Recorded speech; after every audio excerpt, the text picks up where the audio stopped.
अगला सवाल देखते हैं।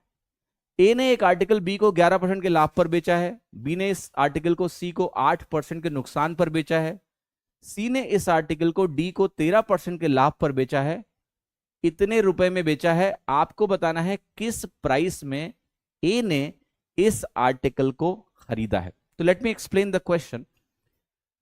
ये कह रहा है ए ने बी को बेचा है 11% के प्रॉफिट पे, तो यहां आप लिखिए 11%।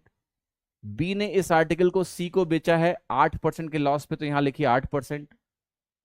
और सी ने इस आर्टिकल को डी को बेचा है 13% के प्रॉफिट पे, तो यहां हम लिखेंगे 13%। ये ए हो गया, यहां बी हो गया, यहां सी हो गया, और यहां क्या हो गया, डी हो गया। अब देखिएगा इंटरेस्टिंग पॉइंट, सवाल ये कह रहा है कि बताओ अगर ये डी वाला जो प्राइस है ये मुझे दिया है 161221, तो ए वाला प्राइस क्या होगा। ठीक, अब ये सवाल अगेन बहुत लंबा है, अगर आप करने गए कैलकुलेशन एक्चुअली तो फंसोगे।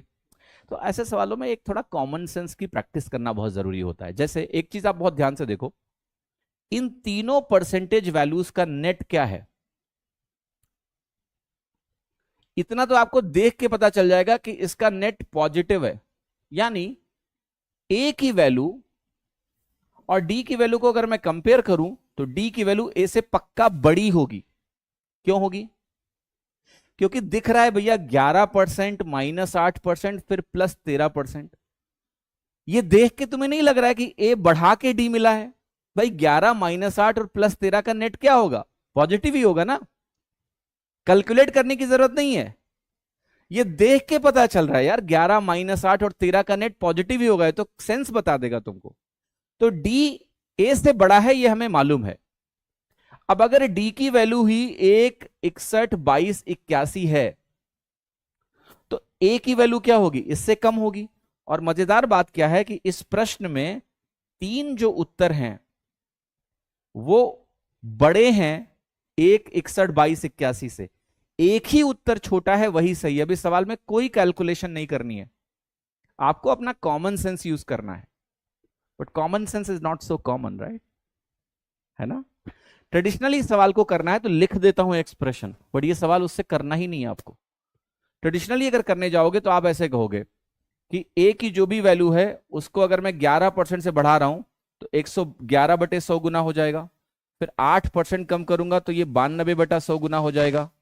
फिर मैं 13% बढ़ाऊंगा तो ये 113/100 गुना हो जाएगा। और यहां पर ए की वैल्यू को आप बोल दीजिए कि ए है, ये वैल्यू आपकी 16122281 है।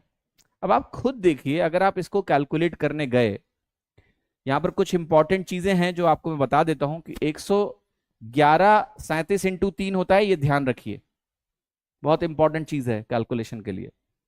जो 92 है वो आपका 23 × 4 है, और 113 तो ऐसे ही रहेगा, एज इट इज रहेगा, डिवाइड नहीं होगा फैक्टर्स में। तो अब ए की वैल्यू निकालने के लिए अगर आप इस तरह से सवाल करने जाएंगे बेटा तो बहुत लंबा पड़ेगा। करने को हो जाएगा, आप इसको सबसे डिवाइड करिए, 37 से डिवाइड करिए, 3 से डिवाइड करिए, 23 से डिवाइड करिए, 4 से डिवाइड करिए, फिर 113 से डिवाइड करिए, फिर ए की वैल्यू आएगी। बट क्या इस सवाल को हम ऐसे करेंगे एग्जाम में? बिल्कुल नहीं।